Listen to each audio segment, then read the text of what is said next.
You're Good most welcome and deserving. Have a wonderful show. Thanks. So welcome, everybody, to the second hour of Mind Shifters Radio, and today is Thursday, September 28th, 2023. And our call-in number is 563-999-3581, and press 1, and that puts you in queue to talk to us. And we would love to hear your comments and questions because that makes this your show. And while we're waiting on Michael to dial in, I'll just say that I was able to first edit out to pull out just the second hour of yesterday's show and then run it through a transcript. So if Terry's with us, I did send that to him last night. Of course, the transcript is a little jumbled in a couple of places, but it did a pretty good job of it. And so, that is something then that people can do. I had looked up there. We started the show January 31st of 2011.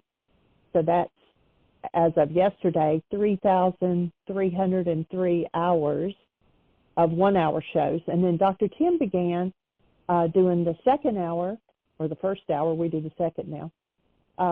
He began that on March the 4th, 2019. So that's been 4.5 years that we've had another hour of shows, and that makes a total of 4,496 hours of archives. Of course, there's been a couple of days during that 12 years that, they would have some kind of technical issue and we couldn't get on the show or whatever, but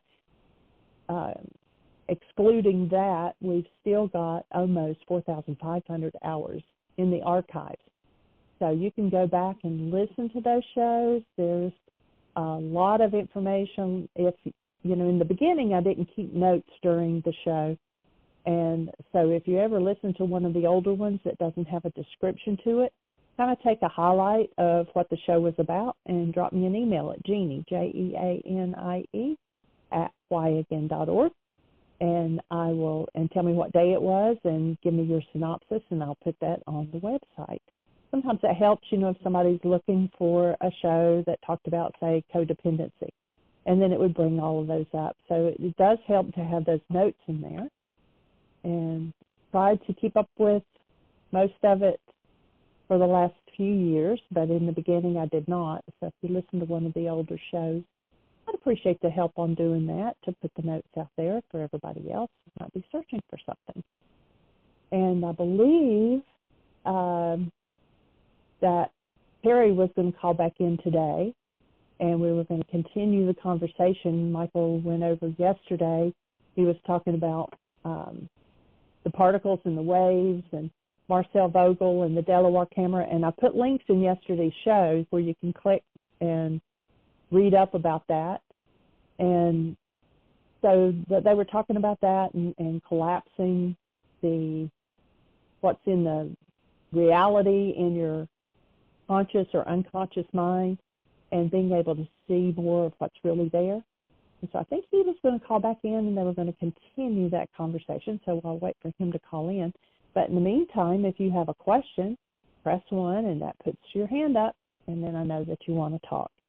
And we did have a couple of people called in at the latter part of the show and raised their hand yesterday, and we didn't get to them. So if you're one of those people, then pressure 1 earlier, and let's get you in there in the show. And so we'll wait for Michael to dial in. He's been working on the long form of the pseudo-solutions of the non-being mind, the Power Person worksheet that we only use during intensives, but he did email that to several people to get their feedback. And so if you're one of those people, then please get back with him and let him know what you think. It's very detailed. It's 14 pages, and we did hear from one person. They said that they didn't want to go that deep. And so, there's the regular Power Person worksheet that's 1 page long on the website, and they said they preferred that. They didn't want to go as deep as the 14 pages took them. There is now on the website, you can go and pull up the pseudo-solutions of the non-being mind, and you can also pull up a list of some of the suggested avoidance punishment thoughts There's also the feeling wheel and the emotional chart. You can get those on the website. There's lots of tools out there to help you identify what's going on. A lot of people, they can tap into, this is a situation and I feel some kind of upset. But then when it gets down to being specific about, am I angry or am I sad or am I fearful? And, keep in mind that anger is a drug to actually hide what lies underneath it. And so if you identify that you're feeling angry, stop for a moment, take a breath, drop the anger, and see what lies underneath it. It's usually some kind of fear or dread or pain, something that, you really don't want to look at. And so it's easier to cover it up with anger because for some reason in this culture, we think that anger represents power and that fear or dread is a weakness. And that's not true. The anger just covers what's underneath. And, even people whom we worked in the prisons, if you can get them to drop their anger for just a moment, they would immediately go into tears or they would touch into the fear or the pain that lies underneath it. And they had learned, the way to control that was to, utilize anger to keep from looking what was underneath. And I see Michael has joined us, so I'm going to say welcome, Michael. And Terry is not on board yet, so I think he was supposed to call in today to complete your all's conversation from yesterday, but he's not on there yet. I believe that was the plan, but we'll see. Beyond that, welcome everybody. Delighted that you're here. We get to play this game one more time, go take it all to one more level. And, we were talking about, and we pretty much covered at least a good part of the new Power Person worksheet. And I had sent it out to recently, the most updated one, to several people who were in the intensive. There's actually one lady who was not in the intensive that I sent it to just because she's done a lot of this work over the years, somebody I've known for about a half century. And I got an interesting reply back. It's actually gave me a chance to think a little bit more about the real purpose behind going to really going to depth. And her response was, "Thanks for sending it. Wow, I can tell a lot of thinking, processing, and dissecting with your detail-oriented mind has produced this. I get it and can follow you. However, just to give you my feeling, for me, this is way over the top, far more processing than I would have an interest in doing. I totally love the original Power Person handout that I'm familiar with. Would love to see a skeleton of this data, enhancing it as a one-pager. I can find that useful." Anyway, my thoughts. So it gave me a chance to really look at that, and there are a couple of scriptural quotes that come to mind, and one of them is that nothing will remain hidden; everything will be made known in the light of day. When I hear somebody saying, "Oh, I don't want to go to that much processing," what I'm saying is, or what I'm hearing is, there's something I would like to keep hidden from myself. I really don't want to look at it. But they've forgotten that they're creators. The person who says, "I don't want to do all that processing, I don't want to go to that depth," they've forgotten nothing will remain hidden. As a creator, everything in your unconscious is going to be made known in the light of day, except that it's going to sneak up on you and tend to kick you in the butt if you're not doing the work consciously. You remember they said, "Take care of the heart, for out of it are the issues in life." Take care of the heart. What does that word mean? Well, my offering would be that in the ancient Aramaic, the word heart, as with the word desert, are code words for the unconscious mind. So what they're saying is take care of your unconscious, and we might add to that your Power Person dynamics, because out of that is where your life flows. And so for me, the process, and I put hundreds of hours into that. The process is one of, how do I unravel the parts of me that can sneak up on me and surprise me and throw my life for a loop? And when you realize that this multi-generational database called the body-mind unit has been in development for thousands of generations,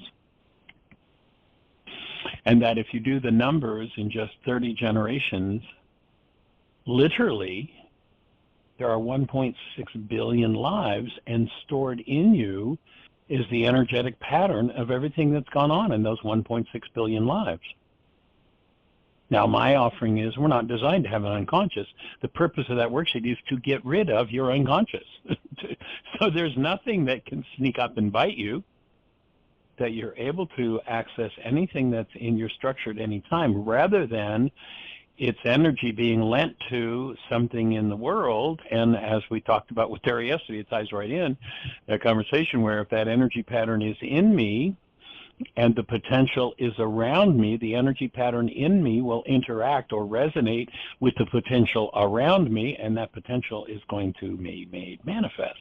It's going to come into expression in my life. Nothing will remain hidden. When you realize that literally our physical, mental, emotional, relational, and financial diseases are simply reflections of what we carry in our hearts, in our unconscious, it boggles my mind that somebody would say, oh, I don't want to process that. I don't want to go to that depth. I'd rather it come bite me, and then I have to deal with it.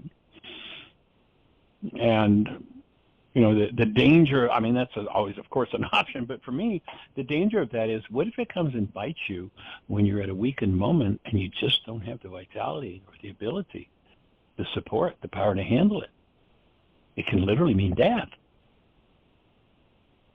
So my invitation to everybody is to step up to whatever level of willingness is appropriate for you. You know, some people pick up a worksheet and fill in 3 lines on it and never touch it again. And, you know, everybody's got a choice to make.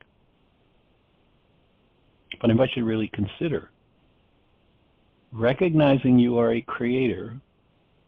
What energetic patterns do you hold in you, especially based in the power person dynamic of the generations, that if you don't face it, if you don't deal with it, it's going to turn up as some sort of a dis-ease reflection in your cellular structure,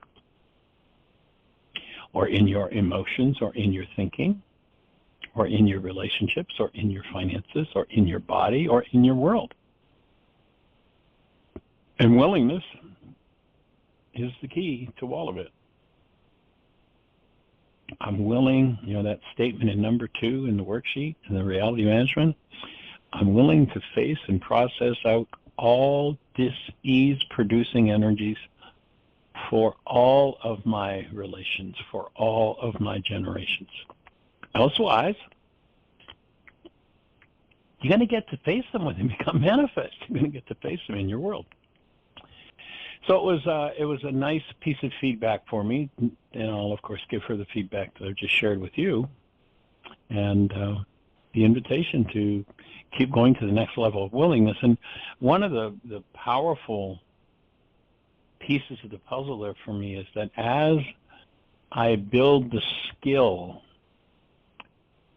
like any other skill, you know, I use the example, you probably heard me use it before. Way back, 25 years ago, I ordered a new computer. And I got the computer and didn't work properly. So I called technical support and ended up on the phone with technical support for, I don't remember now, hours, 2, 3, 4 hours, I don't know. They couldn't fix it. Send it back, we'll fix it. Okay, I sent it back. And they returned it to me, ostensibly fixed. Same thing going on. So I'm on with technical support again. Send it back. We send it back. Get it back. It's the same. And I'm kind of, as a last resort, we have, or had, he's passed now, a friend in Kansas City who was a former NASA computer scientist, actually the man that my son, Michael J., went to computer school with. And became a genius nerd in the computer realm. But I called Graham. He's actually the voice. If you've listened to the book, Why Is This Happening to Me Again on CD, Graham is the voice on that. He actually had started doing this work, just fell in love with it, used the tools. And one day he called me and said, Michael, I've been, you know, ruminating on what my next piece of work is, and I got the intuitive message that I'm supposed to play Richard in the book, and we're supposed to record the book. So he had a studio. He was not only a former NASA computer scientist, but an actor. So he played the role of Richard very powerfully, to the point where he actually ended up with heart pain and uncovered some heart challenges that he had. Really did some really deep work out of playing that role. In any event, I called Graham and I said, Graham, I got a problem. I know you're super busy, and I always refrain from calling you, but this one's kind of got just taken too much. And so I explained what's going on, but he says, well, here, go to a C prompt. That was back in the days when I didn't even know what a C prompt was, but he guided me there. He said, type in this string of commands. Type it in, hit return, tell me what it says. So I hit a return, tell him what it says. He said, okay, type in this string of commands and hit a return. Okay, it's fixed. I was like, Graham, come on now, you're kidding me. Michael, your computer's fixed. And it was. To me, relative to the work that we each need to do to clean up our own minds, each worksheet we develop, and in particular this one because it's so focused around power person dynamics, that worksheet's like Graham.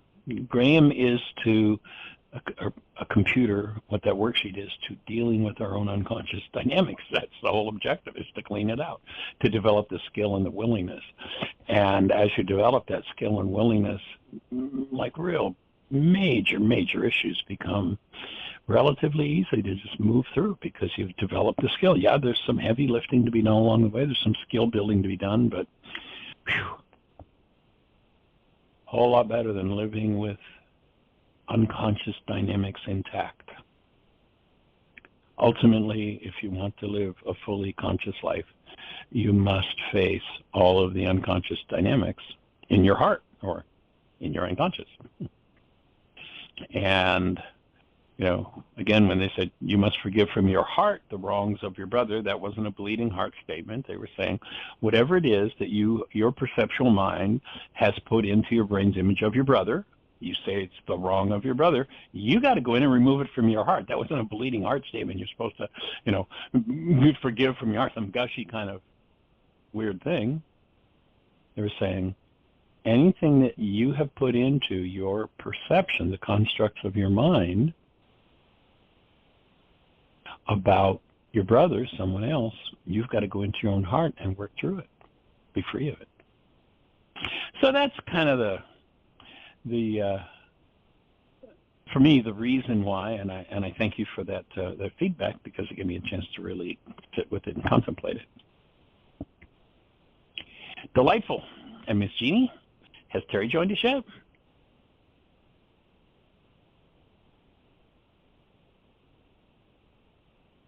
Let me flip back over. Hello, Jeanie. My email to, can you hear me? Okay.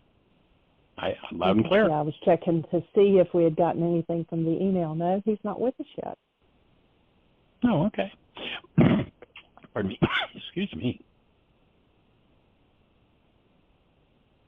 Well, he probably, while we're waiting I know he's been really busy lately. Say again? So while we're waiting on him to get in, something that triggered, I'm not sure what kind of emotion yet.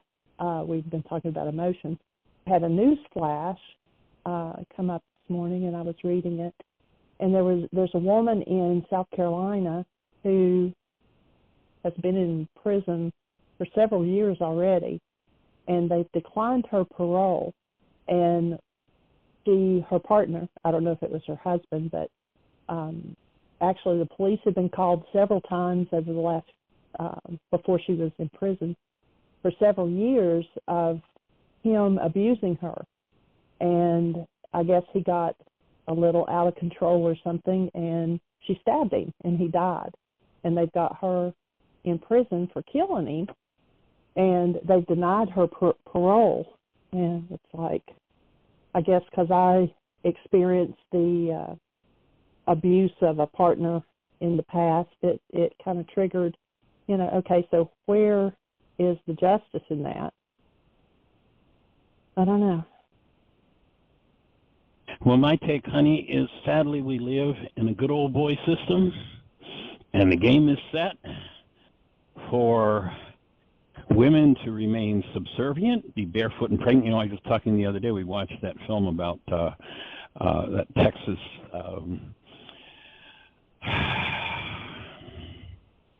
Boys Town? Boys... What was the name of the movie? Boys State. And, you know, here the veteran organization has set up to gather. I think there were in the movie there were 1,700 young men who were there to learn about politics, and to me it was just so absolutely appalling that here they are, they're going to train these young people about politics and how to participate in politics, and every one of them is male. I did some research on it afterward and found out, oh, they actually have a girl state too. Like, oh, okay, redeemed.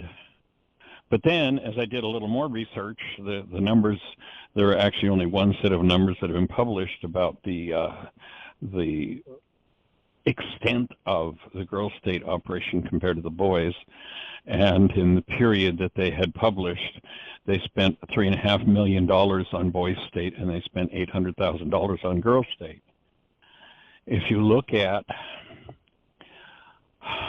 14 of the 15 states of the United States that have outrageous child and family poverty levels and call themselves pro-life, they all have one political leaning. And, you know,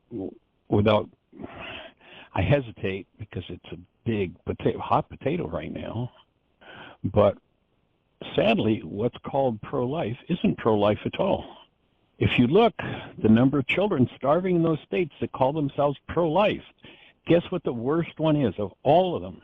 Guess what the worst one is? The one that had Roe versus Wade overturned. Well, what? The child poverty is outrageous. These states are passing laws that are eradicating protections for children working underage in dangerous professions.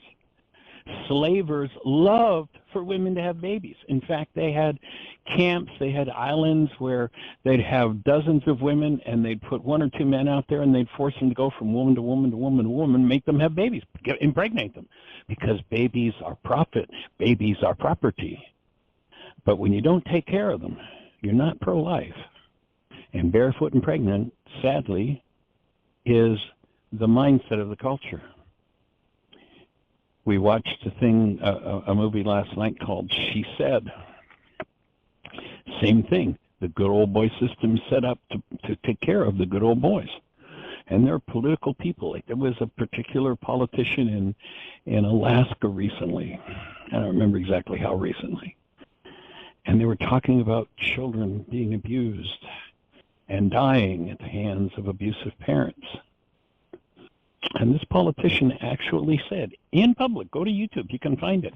He actually said, well, you know, there's a benefit to the country if this child dies from his abuse wounds, because then we don't have to take care of him.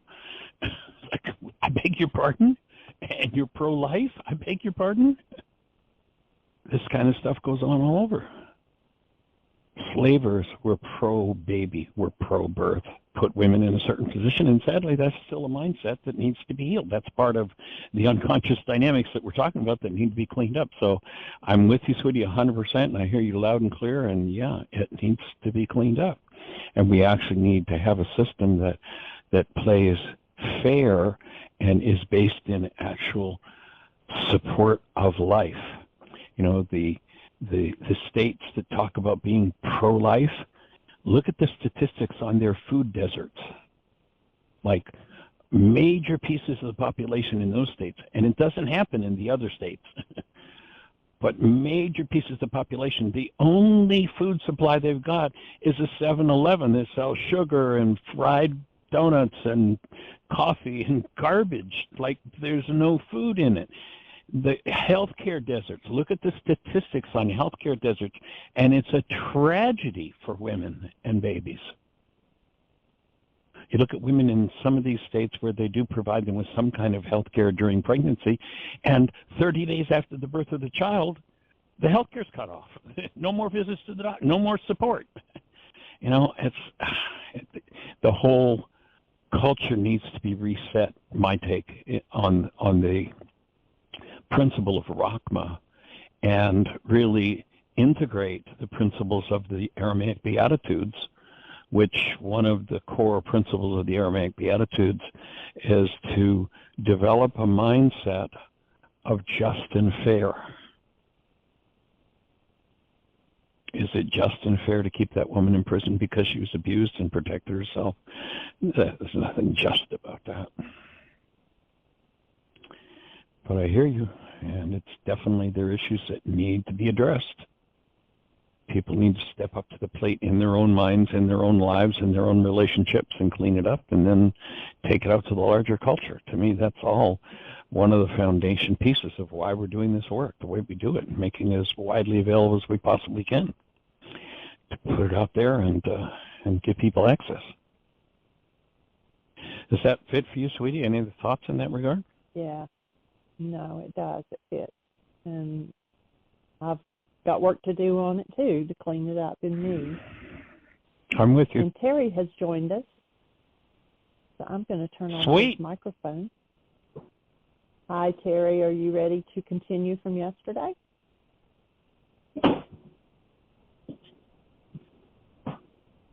Hey, Terry, you with us? I think Terry has his phone on and may be listening from a distance. It sounds like he's making lunch, maybe. In the event, we'll continue with that other conversation till Terry kicks back in. The healthcare deserts, the food deserts, the poverty, the kids that go to bed hungry at night. The majority of them are in red states. It's really sad, but that's the truth. The majority of them are in red states. And it's time for us to wake up and bring change to it. Time for us to really, truly return to the presence of love in human life. And yes, we are brothers keepers. The whole game is so bizarre. It has to be outrageous. So it sounds like Terry's not near his phone right now. He's working around. He's probably put it on and forgotten about it. Oh, I think I hear him. Is that Terry? Hello? Well, hey there, sir. We've been listening to you kind of clanging around there. Looks like you. Sounds like you're in the middle of making lunch. I didn't know I hit the button. You didn't. We were expecting you, so you didn't. Okay. We just were expecting you, so we saw you come up, and Jeanie just hit the button. Yeah. So anyway, did you get to listen to what Jeanie did with the show from yesterday and getting it translated or dictated? Did you just go through it?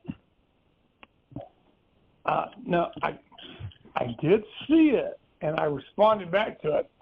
Now, what was your question? Did I what?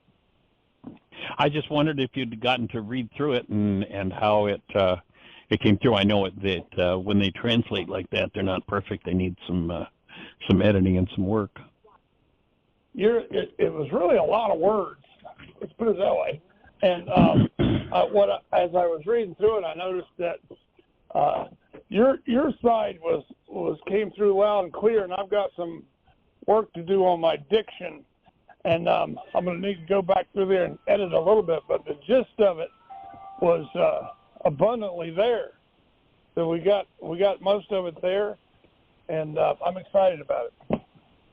Awesome. And did I understand from your response that you're ready? You're going to go in and you're going to get all of the shows from the last 12 years translated and put in writing and get them edited? That's awesome. What a great project to take on, Terry. That is a project. Excuse me. And I'll do a calculation on what the timeline will look like and get back to you on that. Yeah, right. Probably 20 years. Probably more than 12. It would be a lot. It would be a lot. For sure. Yeah, there have been a lot of there have been a lot of really amazing conversations on this show in the last 12 years. Some really powerful work has been done. Some people have just really keyed in and moved through major issues. It's been an interesting interaction and process. So what I've noticed So what's most what I've noticed is as soon as I make a level of a commitment, all these things come up. And I get all these phone calls and people bothering me, and it brings up all my irritation. And so that's what I've been dealing with for the last 40 minutes. Is that, okay, I was going to have a great gift. Yeah, a little pleasant afternoon interlude on the radio show, and all these people won't leave me alone. Well, an opportunity to learn to forgive that frustration and that little tweak of hostility that comes up when people, quote unquote, bother you, right? That's right. It's like there's a whole pile of it. And now I'm at a place, I'm sitting down, and it's like now I can't find my notebook. I have my little notes on all that our conversation yesterday, so I'm not very helpful today. One of the things that I remember was to piece around the possibility of the or what happens when the camera could see the fetus at the different stages of development. Right. Mm-hmm. And so you still have some thoughts or questions about that? Like, how is that possible? Yeah. I got to find my notes because now it was like, okay, the egg was acting as a screening device or a filter and determining which one of the sperms would be allowed to enter. Wouldn't Right? it be interesting to know the reasoning or the mechanism behind why selectivity happens there? I mean, we could theorize it, but wouldn't it be interesting to know exactly what the mechanism is that's working? Like, I mean, is it this egg is designed for one particular being to come in, and it takes this particular set of characteristics from this sperm out of the millions that are there to create the body that being is going to need? That would be my if I were required to create a conclusion or a theory about it, that would be it, but who knows? Who knows? And so there would be the law of resonance that could potentially kick in. And so now there's a resonance between this unfertilized egg and the sperms. And I would imagine that there would be more than one perfect candidate, but a lot of them that are not even close, And so the one that is presented the closest or meets a certain set of criteria, well, then it's in and develops. And that the first theory was, that's going to create the perfect set of potential situations that would allow for the healing and clearing of this energy here. That's the level of life. Yeah, right. That there's potential that now, and then I start thinking, well, what happens if that fetus was just isolated from the external influences, or it was controlled? And then, of course, my first thing that popped up on that was like, well, now you got to deal with the genetics still, so it's not just that simple. It's like what I was struggling with was the concept of some pure form of being, something that was untarnished or you know what I'm trying to say at all?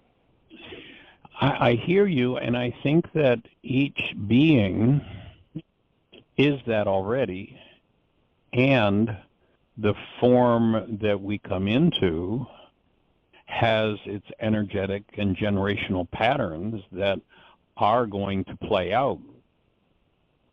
And, maybe again, theorizing, perhaps in order for each being who is that pure essence of love to learn what they need to learn, there's a certain form that they need that's going to create a certain set of experiences throughout a period of a lifetime.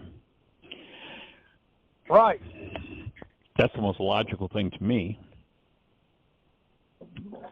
And so would taking that back, would there have been a time in the beginning of all this where there were more, I don't know the word, what would be the best word, like more perfect humans or was there, did it start out as like this immaculate conception kind of thing where it was all, beautiful and then slowly became distorted and now it's trying to work its way back? That's a lot of conjecture in the conversation as far as trying to figure all that out. We'll probably never figure it out. Yeah, we'll never figure it out. I can let go of that. I can let go of that, figure that one out. And then but I we was can thinking about forgive it. And then what about the concept of woman? I wanted to know what the definition of woman was as opposed to man. Because now we've got the woman that produces this egg, this set of circumstances that's the protector or the presenter of this egg, and that its job is to, make sure that what happens is the highest and best of that particular situation. So my question is, what's the difference between man and woman?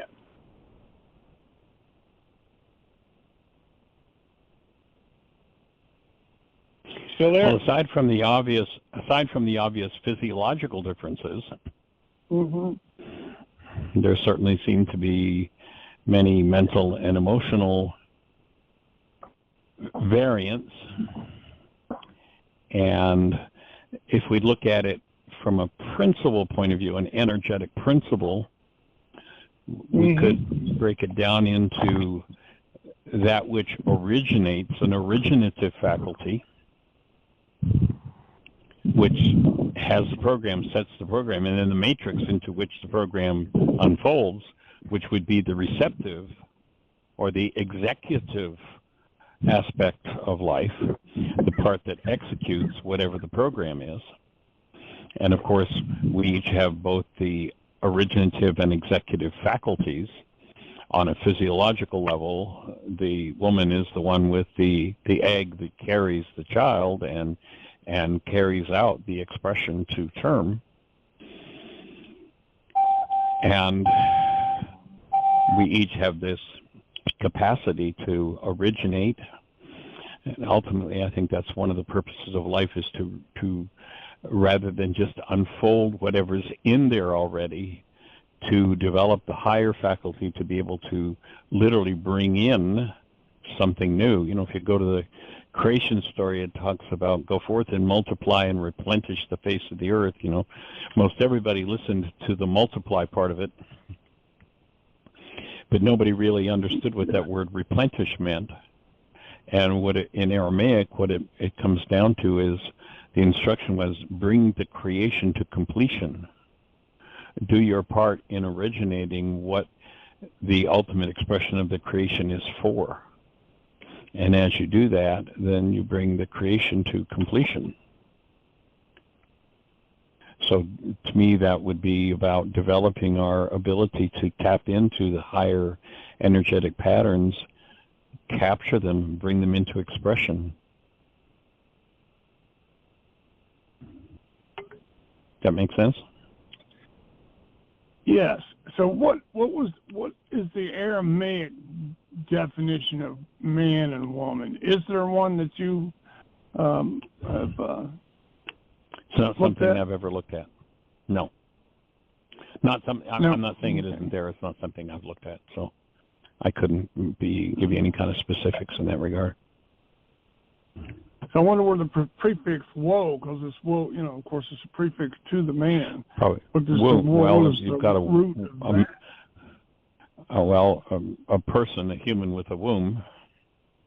Woman would be, I think, probably one place the word would originate, at least in this language.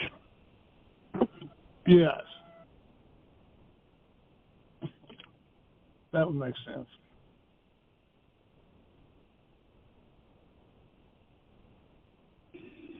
And then come all the opportunities to clarify who we are and bring ourselves into full expression in this world. And with that, let's get back to the camera for just a second.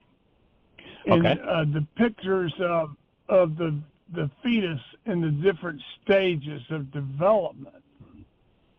So, how do we get a picture of each of those out of this fertilized egg? Yeah, and would they be potentialities? Or is it once it has that picture? I mean, it would have to be a potentiality, wouldn't it? Well, it would be at different stages of unfolding. Let's use an analogy here. Let's imagine that we've got a really awesome supercomputer, and you know, if we go to the movies, you look at CGI, computer-generated graphics, and some of the stuff they can do is just amazing. And the programming to do that, you know, the first thing that the program has to do is the computer has to boot up. So there's a program for doing that. If I know how to open the hard drive of the computer, if I know how to log into the hard drive of the computer, I can read that initiating program. I can read the program that loads the video faculty for that CGI. I can read the program that loads the audio component of that. I can read the program that sews all those things together if I've got the technology to do it. And so they'd be each different stages of expression of that one program. And if I've got the technology to access it, I can look at all of that. Otherwise, all I can see is the end result, the computer-generated graphic on the screen. So to me, the camera, the tuning mechanism that is on this camera would be the device with which we can read what the program is for today, what the program is for a month from now, what the unfolding of the program for that fetus is going to be 2 months, 3 months, 6 months, a year, 5 years, 10 years. If we've got the technology to be able to tap in, we could obviously read that and know what the ultimate expression is going to be, unless that expression is changed by someone who either adds to or removes from that unfolding program. And we could literally, if we had the technology to tune into it, the same way we've got the technology to go in and read the programs on a computer, we'd be able to tell what that whole life is going to look like, plus or minus whatever's removed or added. Right. And that's the question that was bubbling around. It's like, oh, does this like open up to predestiny, or is it more of like a potentiality? And I think just having this conversation lends it to interpretation more of potentiality than a predestinated type of thing. Well, my take would be if a conscious being never interacts with it, then it's totally predestined. Whatever's there is what's going to unfold. That's just going to be it. And then when we wake up to who we are, and that's one of the objectives of this work, you know, people who, I forget who it was that said it, but somewhere back in my training somebody said 100 million people live and die every century and never even know that they've lived. All they've done is unfolded whatever was in them. Never consciously waking up to have a conscious thought, just playing out whatever's in them. So that would be predestination. Then somebody wakes up and says, I don't have to go with unfolding what's in here. I can change it. I can originate something new. Now we've got potential. I can find the technology with which to remove the directions that this predestined thing is going to go. Like, for instance, 20 generations ago, there was this big murder that happened in the family, and, you know, the way generational patterns work, maybe this one re-expresses every 3 generations. And my generation, that's what's up for expressing. Thanks, but I'm not interested in murdering or being murdered, so I'm going to forgive that automatic unfolding program that's been going on for generations in the bloodline, and I'm going to replace it with something conscious, something new. So I'm now going to hand it a whole new potential. I'm going to develop a set of faculties with which to conceive of something that's never been conceived of in the bloodline. Now that clarifies a lot in my mind, because I lived the potentiality of suicide that was genetic, and I saw the pattern, and then through a combination that I would take of up your as work, the predestination. Yeah, that to me would be that was all predestined. That was written in your genes. Right. Yeah, that's what I was trying to say. But yeah, that was not. It didn't. It was predestined, but there was the ability was introduced to interrupt that. To change it, exactly. To change it. Paternus interruptus. Mm-hmm. Same Change thing the with pattern the criminality. of the generations. Mm-hmm. That's it. Mm-hmm. And so that it was converts it all from predestined to, I was just saying, shift it all from predestined to potentiality. What do I choose to originate? What if I strengthen my originative faculty? You know, Thomas Edison. If next time you're in Florida, if you get down around just south of Venice, the homestead of Thomas Edison is there, and they still have his laboratory there. And they have the old iron bed that he used to lay on. And when he was working on an invention and just couldn't get what, a new idea, couldn't get what it was about, they explained that what he used to do is he had an iron ball. He'd go and lay down, and he'd put the iron ball in one hand, have that hand laying over the edge of the bed. And when he would go into that state just before sleep,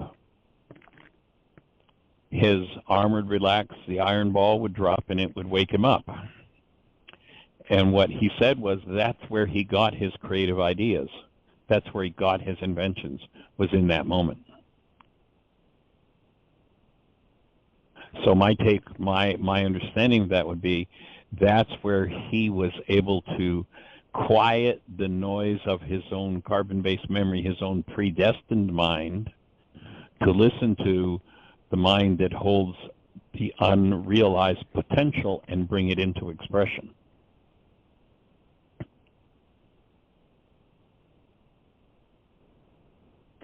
And he invented all kinds of things. Mm. One of the things that I would hear you say in the workshops was that we have the ability to change those yet unborn and alter the possibilities. I misheard it. What I heard was that if I did my work, my children wouldn't have to go through what I went through. Well, I think when I got clear on it was that by doing the work, then they had the opportunity or the potentiality to then bypass some of those horrible things. You follow what I'm saying right there? Yeah, that would be my take, is that you can't force them through that gate. Yeah. But, right. I use the example of, we've got a sliding glass door here in the back of the house, and it's stuck, and it takes a Superman to get it to open.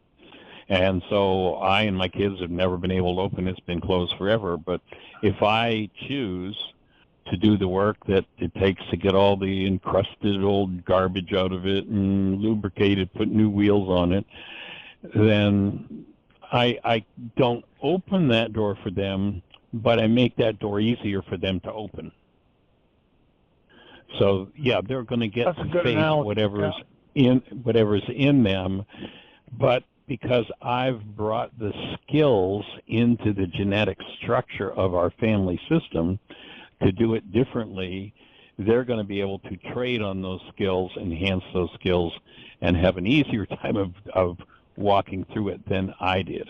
What I clean up, they're not going to have to face on the same level that I did.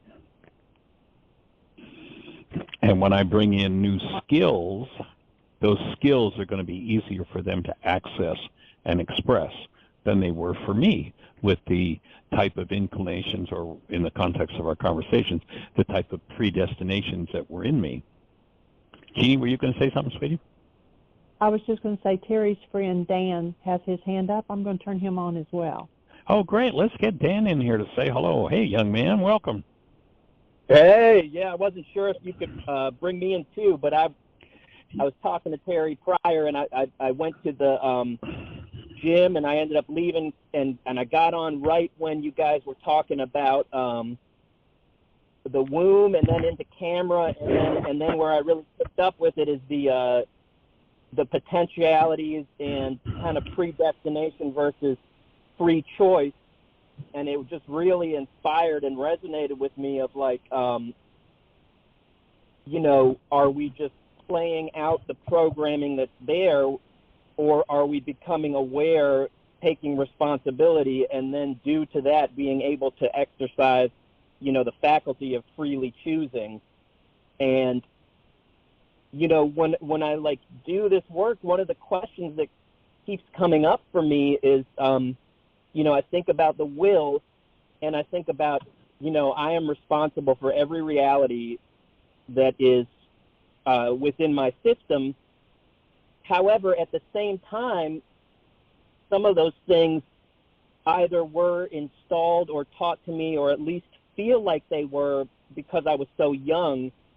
And sort of one of the conclusions I came to, and this was in talking to Terry, is that even if I learned an emotional pattern through a trauma or a demonstration or some sort of learning experience when I was 2 months old, and I have no way to conceptualize it, the path to freedom is that I am responsible for the reality that is within me, and I have to understand that there was, even at 2 months old, I'm using that example because that's, to me, before verbal conceptual understanding. Even if that was the age I was when a reality was, to speak in a conventional way, installed, it's my job to recognize that there was a part of me, there was a faculty that assented to taking on that reality. And when I access the part of me that agreed to take on the reality, I'm accessing my freedom and my free will. Therefore, by being responsible, I now have a choice, because I'm admitting that even if I was a passive recipient of trauma, there's still a deeper part of me, the part that is free, that agreed to take on that framework. Anyway, I was just really inspired. I wanted to share that. You guys are awesome. Yeah. I'm with you 100%. I think you're right on track with that.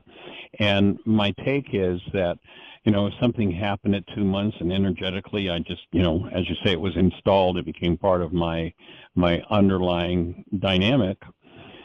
The power of the tool of forgiveness is that it doesn't matter if it's 50 years later and I have very little chance of recalling that event. If I'm committed to walking through life as a human being, as the presence of love, and a circumstance presents itself that resonates that pattern from 2 months, I can access the original event, though not necessarily cognitively, through forgiveness. I can literally, by canceling the goal and collapsing the perceptual construct that's projected from that experience I had when I was 2 months old. By collapsing that today, 50 years later, I drop into the root of that experience as the presence of love, step 4 in the worksheet, to bring love present, that literally when true human life, the true presence of love is in my physiology, then as that reality construct drops into its root, and the root is exposed to the presence of love, that root experience that goes back to 2 months, or maybe it was, the second month in utero even, or it might have been something that happened 10 generations ago. But by applying forgiveness now, I can drop into that root energy, bring it forward, sometimes cognitively and sometimes not, just energetically, but bringing it forward in the presence of love means there's a transmutation, there's a dissolution of the impact of that experience. To me, that's part of the genius of the forgiveness process from the first century Aramaic.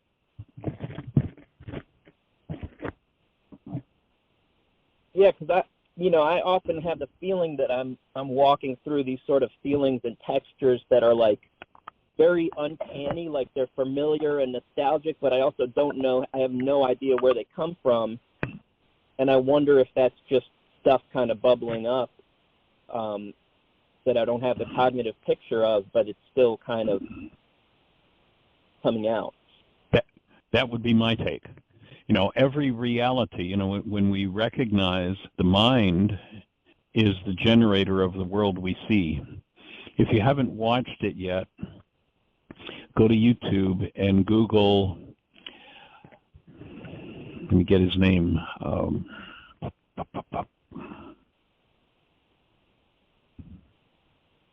It's right on the tip of my tongue. He's a cognitive, Neil Seth, Anil, A-N-I-L-S-E-T-H, Seth.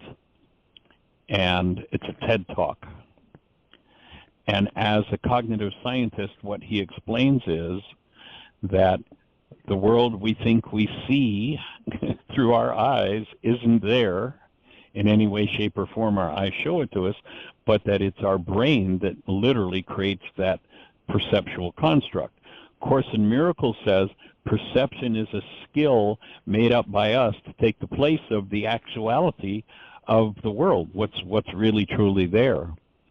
And so when I recognize that everything that I think I see with my eyes is generated by my brain, it's generated out of something. I'm only cognitive of the tip. I only have cognition of the tip of the iceberg. The rest of it's unconscious. When I know how to collapse the tip of the iceberg, it collapses in on the root energies that produced it. Now, that's why I have access to that experience that happened when I was 2.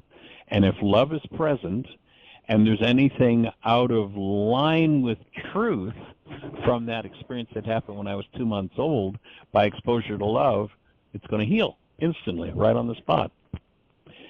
And sometimes it'll be cognitive, sometimes, I've had memories, I've had people who've had memories back in the womb, while they were still in the womb, of things that happened, very specific things. But cognitive awareness isn't a necessity. Collapsing the perception in on itself is what gives us access to be able to process the energy and free ourselves of it. Whether it ever becomes cognitive or not is irrelevant. So an example of that is Ryan when he was in utero. Go ahead, Jeanie. I was carrying twins, and at the 4.5 month mark, I lost the girl. I didn't talk about that. Ryan was the survivor, and that's my son. And years later, we had a discussion, and he said he remembered having a sister. And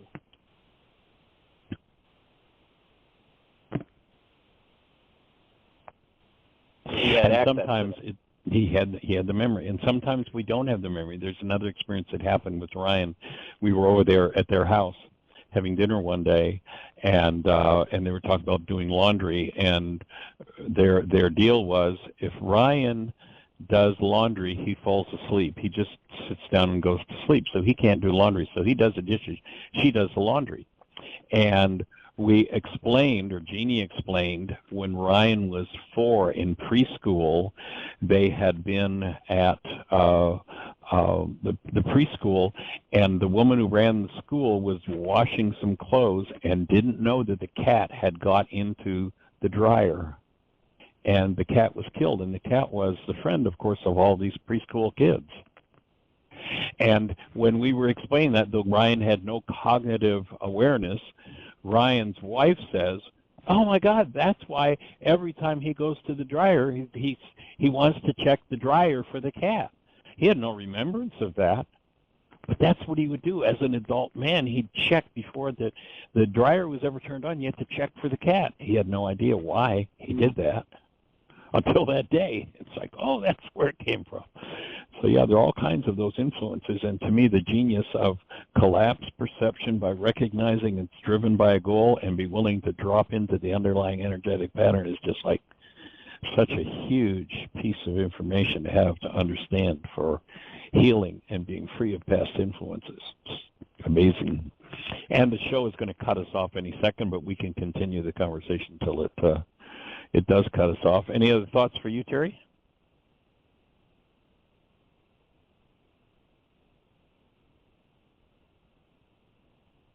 No, we've maybe lost Terry. Any other thought for you, Dan? Yeah, I mean, I just, I feel life is like this swirling mass of energy, and that's in our true state of love.